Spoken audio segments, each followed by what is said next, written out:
what are the major transformations we expect the energy sector to go through over the next 10 to 20 years? Well, that would be a very long answer to cover that entirely. So just to focus on a few important points. The first is clearly there will be an increase in electricity demand, and at the same time, a very strong need for decarbonization of this increasing demand and even the existing demands. So that's the first big thing we can expect. And the other one is around the modernization of the grid. It is estimated, but the numbers are really staggering, that there will be investments needed in the range of 10 to 20 trillion US dollars between now and 2045 just to modernize and adapt the grid to the need of the future energy. So that means a lot. Another difficult question. This is how comes that the evolution of the energy mix will not be able to meet the demand that indeed will be quite booming in the future? Yeah, so having said that, we know that it will energy and electricity demand will grow a lot. Again, estimations point to 50% increase in energy demand during the next 20 years. But inside that, more or less 100% increase in electricity demand specifically. So electricity demand will double between now and 2045.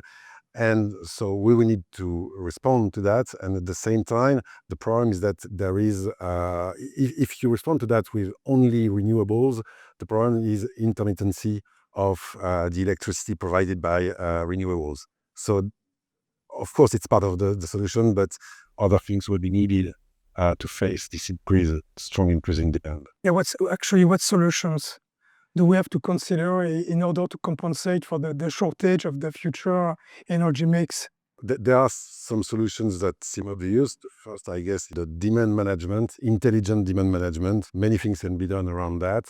The second, of course, is all around energy efficiency. We know that if we integrate the concept of energy efficiency at every single point of any single project, new constructions, logistics, your corporate life, then you will have very strong improvement in the energy efficiency. So that's on the demand side.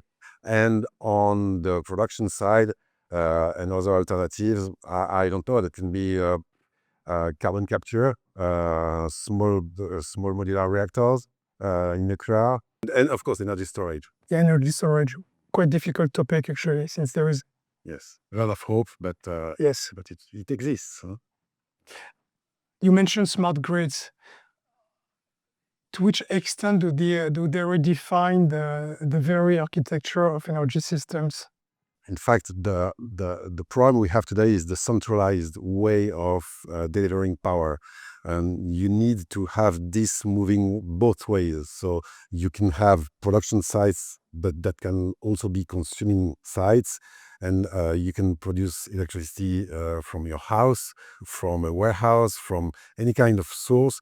So the smart grid is all about, first of all, being able to handle with multiple production sites and multiple volume of production and intermittency.